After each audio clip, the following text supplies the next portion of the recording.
few months ago, I was sitting down at the Vice headquarters. We had just finished interviewing a commune of polygamous dwarves. I was eating a 2-day-old egg salad sandwich when I got my first email from Jonathan. He claimed to have definitive proof that the Earth was flat, and that he had been raised by a community of aliens that still reside on Earth today. Even if what Jonathan said made perfect sense, I knew I needed to invite him to my studio apartment on the Lower East Side of Harlem to learn more. As dangerous as it is to invite a stranger into your own home with absolutely nothing to protect you due to New York's strict gun laws, I knew it would be worth the $20 Vice would pay me to cover this story. Alright, cool. So now you are. Okay, yeah. Cool, because the red light, yeah, I see, that's like the red light district. Did you have any trouble finding the building? No, actually, it was, you know, relatively secluded, but like, doesn't take a rocket scientist, you know? But you are a rocket scientist. Yeah, I am. And it's funny because when people tell you the Earth is flat, just saying, no one's ever actually seen it. So, yeah, but I did want to talk about the fact that I was putting on my pants the other day, and somehow, I don't know, but like my nail like got caught in my pants, and it like bent it backwards. So I don't know if you can like see, yeah, like there's the whole like disheveled, I don't know, it kind of healed, but in my pain, the pain was so great that I hallucinated a little, and I think I saw a vision, and I think it was revealed to me that Joseph Smith is Asian. Yeah. Well, we did bring you in to talk about today. I know that you used to be a heavy Christian. Yes. Until you found out about the aliens. At least that's what you claim in your blogs online. That's what I just kind of want to understand what happened at when you were a Christian and you lived in that Christian camp. Mm-hmm. You know, tell me a bit about what that was like, what growing up there was like. Yeah, wow, this is gonna be really hard for me to unpack. So I don't know, when you've been probed, it's just rough. It's a rough. I have PTSD. I have a lot of PTSD from the experience. Gotta be brave. Okay. Basically, this camp, it was set up by ancient Israelite aliens. They exist. What was that like? How did you know they were Israelite aliens? Well, because they came up to me and they pinned me down and they force fed me this liquid. It was sort of like a mix between like Jello and like the consistency of like a snowball, but it tasted like if you were to drink sulfur. But right after that, I could understand them. I don't know what it was. Like they came like, and like you couldn't understand anything. I was an advocate of the aliens to my own human species, and I became sort of this like leader and this person that other people looked up to. And after I could understand them, of course, they revealed all these things to me about how, you know, they were Israelites and how God is a woman, but they made God. So I guess actually the aliens are God, because that would mean that, yeah, if they made God, they would, yeah. That's the math. So I know you mentioned to us beforehand that, you know, you were born when you were born you had 6 other siblings, correct? Mm-hmm. And that they convinced you to kill all of them? Yeah. So the plan came from one of my brothers in that clan. He has he was one of those people who was born with 6 toes and 6 fingers on each of his hands and feet. Kind of a whack job. But yeah, he came up to me and he said, "Hey, listen, I got a plan. If we take care of the rest of them, we can totally get the entirety of mom and dad's inheritance. Do you vape? No. Something the aliens wouldn't really allow, actually. Anyway, what happened?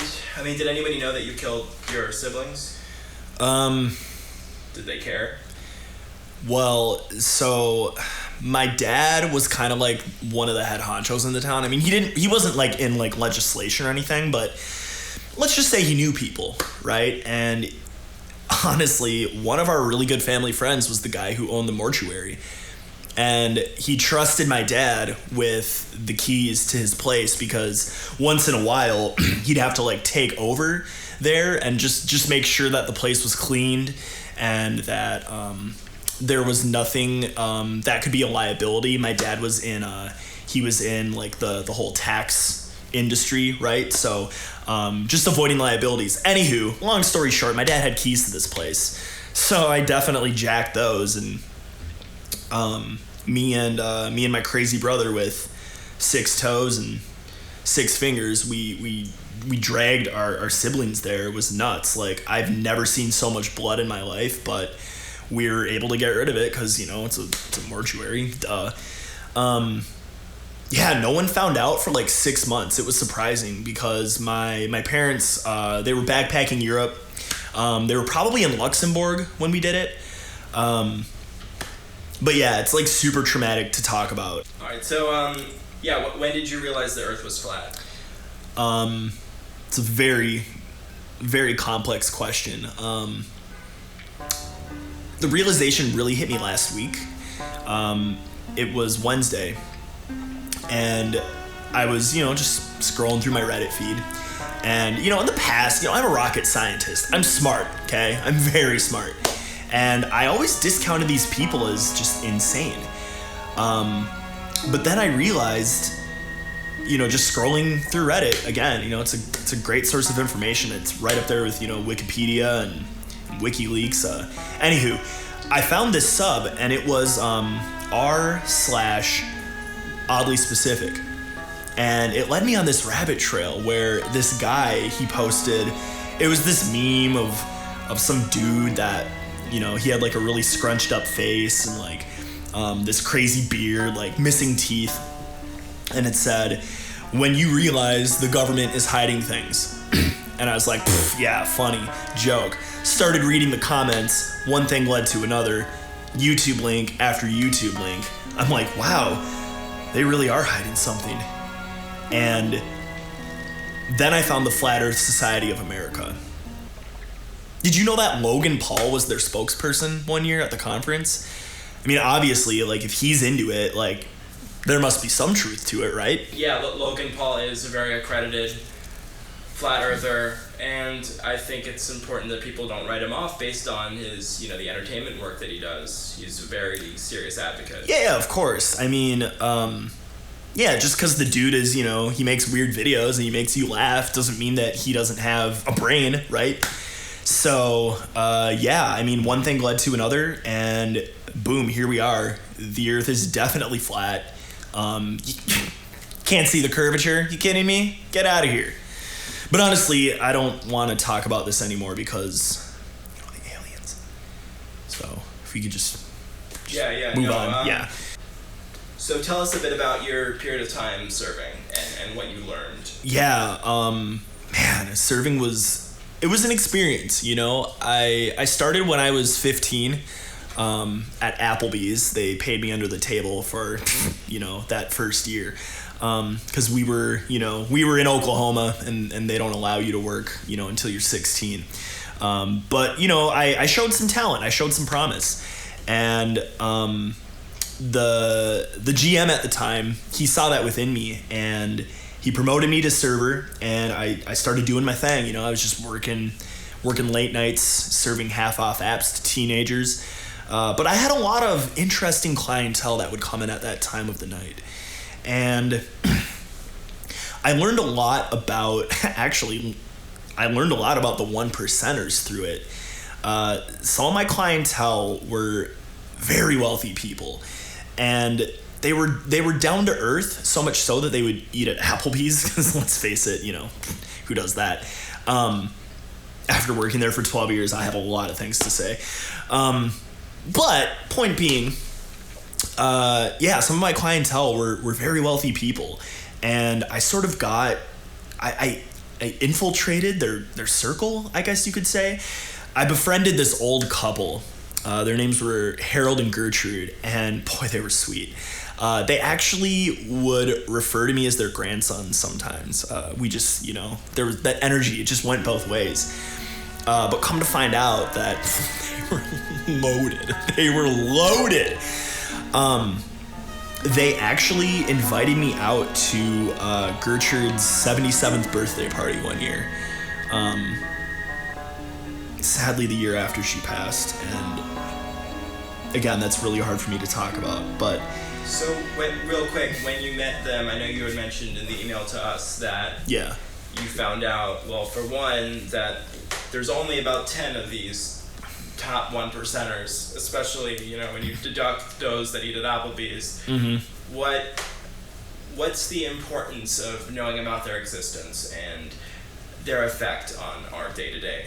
Yeah, right. So, well, at this birthday party, I was going to get into this. They actually were, entertaining their guests in the living room, and I just said, I gotta use the bathroom, and it's over here, just over to the right, 3 doors down the hallway. I said, okay. So I started walking, and all the doors were shut, which I found kind of weird. Like, they didn't have any pets or anything. There weren't any small children in the vicinity, so I was like, why are all these doors shut?